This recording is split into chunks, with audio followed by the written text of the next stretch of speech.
জয় রাধে। আজকের পাঠ শ্রীল মাধবেন্দ্র পুরীর ভগবত ভক্তি শ্রী চৈতন্য চরিতামৃত মধ্য লীলাখণ্ড শ্লোক 193।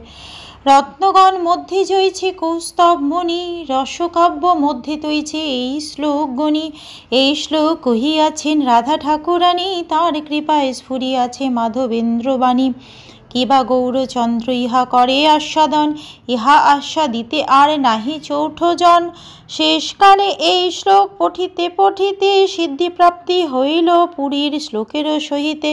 সমস্ত রত্নের মধ্যে যেমন কৌস্তবমণি সবচাইতে মূল্যবান, তেমনি সমস্ত রসকাব্যের মধ্যে এই শ্লোকটি হচ্ছে সর্বশ্রেষ্ঠ।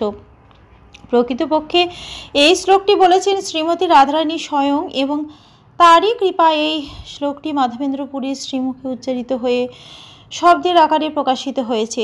শ্রীচৈতন্য মহাপ্রভুই কেবল এই শ্লোকটি আস্বাদন করেছেন, চতুর্থ কোনো ব্যক্তি তা আস্বাদন করতে সমর্থ হননি।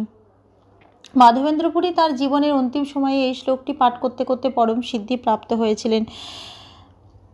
ওই দিন দয়াদ্র নাথ হে মথুরা নাথ কদা বলকস্যে, হৃদয়ং তদলোক কাতরং দ্বৈত ভ্রাম্যতি কিঙ্করম মহম।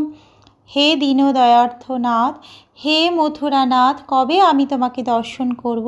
তোমার দর্শনে বঞ্চিত হয়ে আমার হৃদয় অত্যন্ত অস্থির হয়ে পড়েছে। হে প্রিয়তম, এখন আমি কি করব? এই শ্লোক পড়িতে প্রভু হইলা মূর্ছিতে, প্রেমেতে বিবশ হইয়া পড়িল ভূমিতে।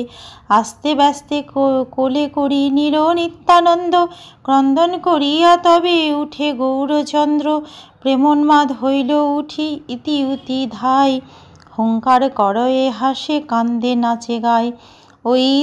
ওই দিন বলে বারবার, কণ্ঠে না নিঃস্বরে বাণী, নেত্রে অশ্রুধার কম্পস্বেদ পুলকাশ্রু, স্তম্ভ বইয়ের বর্ণ, নির্বেদ বিষাদ জাঢ্য গর্ব হর্ষ দৈন্য। এই শ্লোকে উঘারিয়া প্রেমেরও কপাট, গোপীনাথ সেবক দেখে প্রভুর প্রেম পাঠ। এই শ্লোকটি বলতে বলতে শ্রীচৈতন্য মহাপ্রভু মূর্ছিত হলেন এবং প্রেমেতে বিবশ হয়ে তিনি ভূমিতে পতিত হলেন। প্রেমেতে বিবশ হয়ে শ্রীচৈতন্য মহাপ্রভু যে সময় ভূমিতে পতিত হলেন, সেই সময় নিত্যানন্দ প্রভু তাকে কোলে তুলে নিলেন। তখন ক্রন্দন করতে করতে শ্রীচৈতন্য মহাপ্রভু উঠে বসলেন। ভগবত প্রেমে উন্মত্ত হয়ে শ্রীচৈতন্য মহাপ্রভু হুঙ্কার করতে করতে, হাসতে হাসতে, নাচতে নাচতে এবং ক্রন্দন করতে করতে, আবার কখনো কখনো গান গাইতে গাইতে এদিক সেদিক ছোটাছুটি করতে লাগলেন। তখন শ্রীচৈতন্য মহাপ্রভু পুরো শ্লোকটি উচ্চারণ করতে পারছিলেন না। তিনি কেবল বারবার অয়েদিন অয়েদিন বলতে লাগলেন। তার কণ্ঠ দিয়ে বাণী নিঃসৃত হচ্ছিল না এবং তার চোখ দিয়ে অশ্রুধারা ঝরে পড়ছিল। কম্প, শ্বেত, পুলক, অশ্রু, স্তম্ভ, বহির্বর্ণ, নির্বেদ, বিষাদ, জাঢ্য, গর্ব, হর্ষ ও দৈন্য, এই সমস্ত সাত্ত্বিক বিকারগুলি শ্রীচৈতন্য মহাপ্রভুর শ্রী অঙ্গে প্রকাশিত হয়েছিল। এই শ্লোক প্রেমের কপাট মুক্ত করল এবং গোপীনাথের সমস্ত সেবকেরা শ্রীচৈতন্য মহাপ্রভুর প্রেমোন্মত্ত নৃত্য দর্শন করল। আজকের পাঠ এই অবধি। ভজ শ্রীকৃষ্ণ চৈতন্য প্রভু নিত্যানন্দ,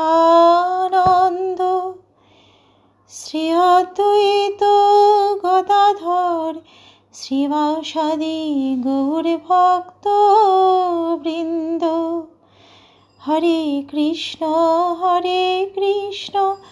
কৃষ্ণ কৃষ্ণ হরে হরে, হরে রাম রাম রাম হরে হরে।